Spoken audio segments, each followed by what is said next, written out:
بسم اللہ الرحمن الرحیم۔ ناظرین کرام، السلام علیکم ورحمۃ اللہ وبرکاتہ۔ امید ہے کہ آپ لوگ خیر و عافیت سے ہوں گے اور دعا بھی کرتے ہیں کہ اللہ تعالیٰ آپ لوگوں کو خیر و عافیت سے رکھے۔ میرے عزیز دوستو، آج کا میرا موضوع ہے قرآن کی تفسیر۔ میں چند آیتوں کی انشاءاللہ آج تفسیر بیان کروں گا آپ کے سامنے۔ اس سے پہلے بھی میں نے چند مسئلے بیان کرنے سے پہلے کچھ تفسیریں میں نے بیچ میں بیان کی تھی۔ آج بھی انشاءاللہ میں تفسیر پر کچھ نظر کرنا چاہتا ہوں آپ کے۔ میرے عزیز دوستو، اللہ نے قرآن میں فرمایا ان ھذا القرآن یہدی للتی ہی اقوم، کہ بلا شبہ یہ قرآن ایسے طریقے کی ہدایت کرتا ہے جو بالکل سیدھا راستہ ہے۔ میرے عزیز دوستو، آج کا جو میں تفسیر ہے سورۃ البقرہ آیت نمبر 129۔ اعوذ باللہ من الشیطان الرجیم، بسم اللہ الرحمن الرحیم۔ ربنا وبعث فیہم رسولا منہم یتلو علیہم آیاتک ویعلمہم الکتاب والحکمۃ ویزکیہم انک انت العزیز الحکیم۔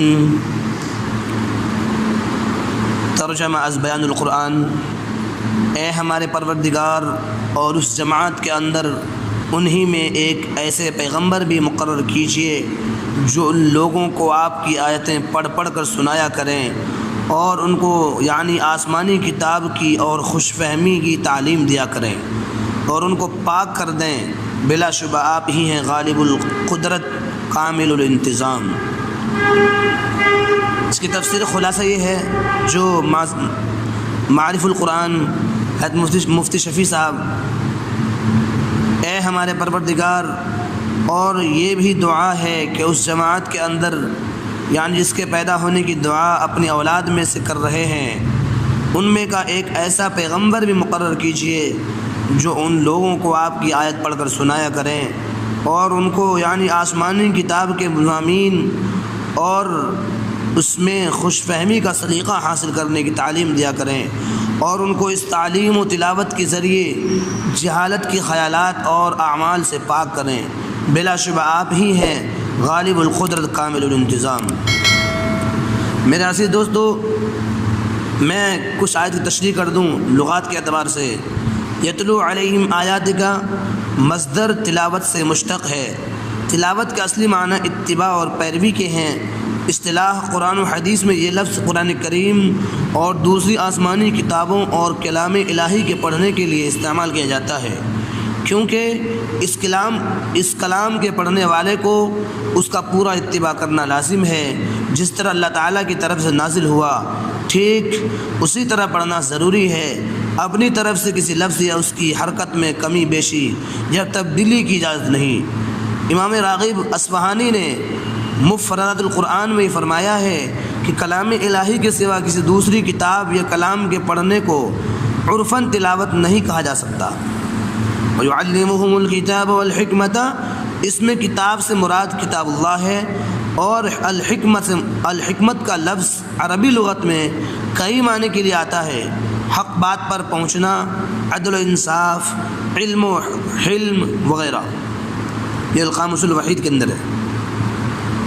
امام راغب اصفہانی لکھتے ہیں کہ یہ لفظ جب اللہ تعالیٰ کے لیے بولا جاتا ہے تو اس کے معنی تمام اشیاء کی پوری معرفت اور مستحکم ایجاد کے ہوتے ہیں، اور جب غیر اللہ کے لیے بولا جائے تو موجودات کی تصحیح، معرفت اور نیک اعمال کے لیے جاتے ہیں۔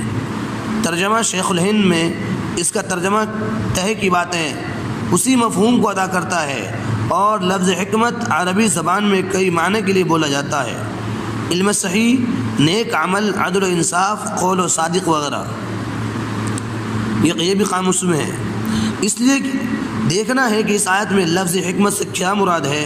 مفسرین صحابہ کرام رضوان اللہ تعالی علیہم اجمعین و تابعین جو معانی قرآن کی تشریح حضرت صلی اللہ علیہ وسلم سے سیکھ کر کرتے ہیں، اس جگہ لفظ حکمت کے معنی بیان کرنے میں اگرچہ ان کے الفاظ مختلف ہیں لیکن خلاصہ سب کا ایک ہی ہے، یعنی سنت رسول اللہ صلی اللہ علیہ وسلم۔ امام تفسیر ابن کثیر و ابن جریر نے حضرت قتادہ سے یہی تفسیر نقل کی ہے۔ کسی نے تفسیر قرآن اور کسی نے تفقہ فی الدین فرمایا ہے، اور کسی نے علم احکام شرعیہ کہا، اور کسی نے کہا ایسے احکام الہی کا علم جو رسول اللہ صلی اللہ علیہ وسلم کے ہی بیان سے معلوم ہو سکتے ہیں۔ ظاہر ہے کہ ان سب کا حاصل وہی حدیث و سنت رسول اللہ صلی اللہ علیہ وسلم ہے۔ لفظ وَيُزَكِّيهِمْ زکوٰۃ سے مشتق ہے، جس کے معنی ہے طہارت اور پاکی، اور یہ لفظ ظاہری اور باطنی ہر طرح کے پاکی کے لیے بولا جاتا ہے۔ معارف و مسائل تشریح مذکور سے آیت کا مفہوم واضح ہو گیا کہ حضرت ابراہیم علیہ السلام نے اپنی آئندہ نسل کی فلاح و دنیا و آخرت کے واسطے حق تعالیٰ سے یہ دعا کی کہ میری اولاد میں ایک رسول بھیج دیجئے جو ان کو آپ کی آیت تلاوت کر کے سنائے اور قرآن و سنت کی تعلیم دے اور ان کو ظاہری و باطنی گندگیوں سے پاک کرے۔ اس میں حضرت خلیل اللہ نے اس رسول کے لیے اپنے اولاد میں ہونے کی اس لیے دعا فرمائی کہ اول تو یہ اپنی اولاد کے لیے سعادت و شرف ہے، دوسرے ان لوگوں کے لیے ایک فائدہ یہ بھی ہے کہ رسول جب انہی کی قوم اور برادری کے اندر ہوگا تو اس کے چال چلن، سیرت و حالات سے یہ لوگ بھی بخوبی واقف ہوں گے، کسی دھوکہ کے فریب میں مبتلا نہ ہوں گے۔ حدیث میں ہے کہ حضرت ابراہیم علیہ السلام کو اس دعا کا جواب حق تعالیٰ کی طرف سے یہ ملا کہ آپ کی دعا قبول کر لی گئی اور یہ رسول آخر الزماں بھیجے جائیں گے۔ رسول اللہ صلی اللہ علیہ وسلم کی بعثت کی خصوصیات۔ مسند احمد کی ایک حدیث میں ہے کہ حضرت صلی اللہ علیہ وسلم نے فرمایا کہ میں اللہ تعالیٰ کے نزدیک خاتم النبیین اس وقت تھا جب آدم علیہ السلام پیدا بھی نہیں ہوئے تھے، بلکہ ان کا خمیر ہی تیار ہو رہا تھا۔ اور میں آپ لوگوں کو اپنے معاملہ کی ابتدا بتاتا ہوں کہ میں اپنے باپ حضرت ابراہیم علیہ السلام کی دعا اور حضرت عیسیٰ علیہ السلام کی بشارت اور اپنی والدہ ماجدہ کے خواب کا مظہر ہوں۔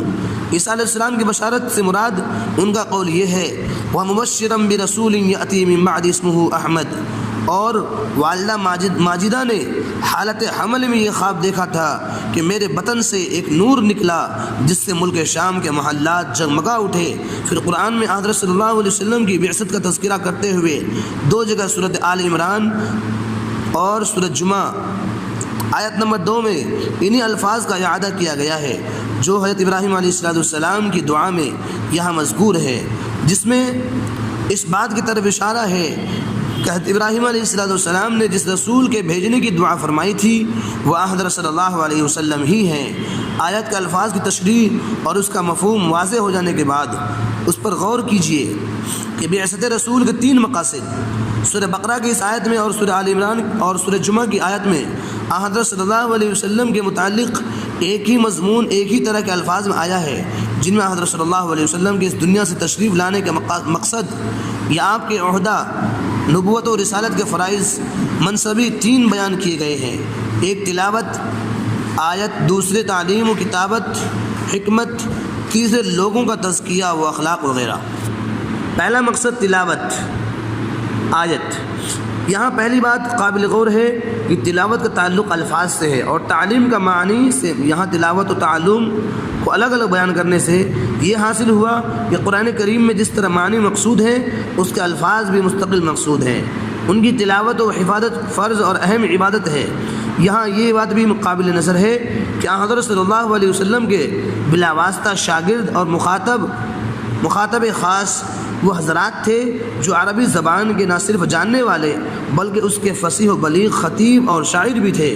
ان کے سامنے قرآن عربی کا پڑھ دینا بھی بظاہر ان کی تعلیم کے لیے کافی تھا اور ان کو الگ سے ترجمہ و تفسیر کی ضرورت نہ تھی، تو پھر تلاوت آیت کو ایک علیحدہ مقصد اور تعلیم کتابوں کو جداگانہ دوسرا مقصد رسالت قرار دینے کی کیا ضرورت تھی، جبکہ عمل کے اعتبار سے دونوں مقصد ایک ہی ہو جاتے ہیں۔ اس میں غور کیا جائے تو ہم نتیجے آپ کے سامنے آئیں گے۔ اول یہ کہ قرآن کریم دوسری کتابوں کی طرح ایک کتاب نہیں جس میں صرف معانی مقصود ہوتے ہیں، الفاظ ایک ثانوی حیثیت رکھتے ہیں، ان میں اگر معمولی تغیر و تبدل بھی ہو جائے تو کوئی حرج نہیں، ان کے الفاظ بغیر معنی سمجھے ہوئے پڑھتے رہنا بالکل لغو و فضول ہے، لیکن قرآن کریم جس طرح معنی مقصود ہے اسی طرح الفاظ بھی مقصود ہے، اور الفاظ قرآن کے ساتھ خاص احکام شرعیہ بھی متعلق ہیں۔ یہی وجہ ہے کہ اصول فقہ میں قرآن کریم کی تعریف کی گئی ہے کہ هو النظم والمعنی جمیعا، یعنی قرآن نام الفاظ یا دوسری زبان میں لکھا جائے تو وہ قرآن کہلانے کا مستحق نہیں، اگرچہ مضامین بالکل صحیح درست ہی ہو۔ ان مضامین قرآنیہ کو بدلے ہوئے الفاظ میں اگر کوئی شخص نماز میں پڑھ لے تو نماز ادا نہ ہوگی، اسی طرح وہ تمام احکام جو قرآن سے متعلق ہیں اس پر عائد نہیں ہوں گے۔ قرآن کریم کی تلاوت کا جو ثواب احادیث صحیحہ میں وارد ہے وہ بدلی ہوئی زبان یا بدلے ہوئے الفاظ پر مرتب نہیں ہوگا، اور اس لیے فقہا امت نے قرآن کریم کا صرف ترجمہ بلا متن قرآن لکھنے اور چھپانے کو ممنوع فرمایا ہے، جس کو عرف میں اردو کا قرآن یا انگریزی کا قرآن کہہ دیا جاتا ہے، کیونکہ در حقیقت جو قرآن اردو یا انگریزی میں نقل کیا گیا وہ قرآن کہلانے کا مستحق نہیں۔ خلاصہ یہ ہے کہ اس آیت میں رسول اللہ صلی اللہ علیہ وسلم کے فرائض منصبی میں تعلیم کتاب سے علیحدہ تلاوت آیات کو جداگانہ فرض قرار دے کر اس کی طرف اشارہ کر دیا کہ قرآن کریم میں جس طرح اس کے معنی مقصود ہیں اسی طرح اس کے الفاظ میں مقصود ہیں، کیونکہ تلاوت الفاظ کی ہوتی ہے معنی کی نہیں، اس لیے جس طرح رسول اللہ کے فرائض میں معنی کی تعلیم داخل ہے اسی طرح الفاظ کی تلاوت اور حفاظت بھی ایک مستقل فرض ہے۔ اس میں شبہ نہیں کہ قرآن کریم کے نزول کا اصل مقصد اس کے بتائے ہوئے نظام زندگی پر عمل کرنا اور اس کی تعلیم کو سمجھنا اور سمجھانا ہے۔ محض اس کے الفاظ رٹ لینے پر قناعت کر کے بیٹھ جانا قرآن کریم کی حقیقت سے بے خبری اور اس کے بے قدری ہے۔ قرآن کریم کے الفاظ اگر بے سمجھے ہوئے پڑھے جائیں تو بیکار نہیں بلکہ ثواب عظیم ہے، لیکن اس کے ساتھ یہ کہنا کسی طرح صحیح نہیں کہ جب تک قرآن کریم کے الفاظ کے معنی نہ سمجھے طوطے کی طرح اس کے الفاظ پڑھنا فضول ہے۔ یہ اس لیے واضح کر رہا ہوں کہ آج کل بہت سے حضرات قرآن کریم کو دوسری کتابوں پر قیاس کر کے یہ سمجھتے ہیں کہ جب تک کسی کتاب کے معنی نہ سمجھے تو اس کے الفاظ کا پڑھانا وقت ضائع کرنا ہے، مگر قرآن کریم میں ان کا یہ خیال صحیح نہیں ہے، کیونکہ قرآن کریم الفاظ معنی دونوں کا نام ہے۔ جس طرح ان کے معنی کا سمجھنا اور اس کے دیے ہوئے احکام پر عمل کرنا فرض اور اعلیٰ عبادت ہے، اسی طرح اس کے الفاظ کی تلاوت بھی ایک مستقل عبادت اور ثواب عظیم ہے۔ میرے عزیز دوستو، دوسرا مقصد اور کچھ چند چیزیں باقی ہیں جو انشاءاللہ میں کل بیان کروں گا دوسرے ویڈیو میں۔ آج کے لیے اتنا ہی کافی۔ اللہ حافظ۔ السلام علیکم۔ NH قاسمی۔ بسم اللہ الرحمن۔ یہ ریکویسٹ کریں گے کہ اگر آپ نے ابھی تک ہمارا چینل سبسکرائب نہیں کیا ہوا تو ریڈ سبسکرپشن بٹن پر کلک کر کے اور بیل آئیکن کو پریس کر کے آپ ہمارے سبسکرائبر بن سکتے ہیں، اور اس طرح اپلوڈ ہونے والی تمام ویڈیوز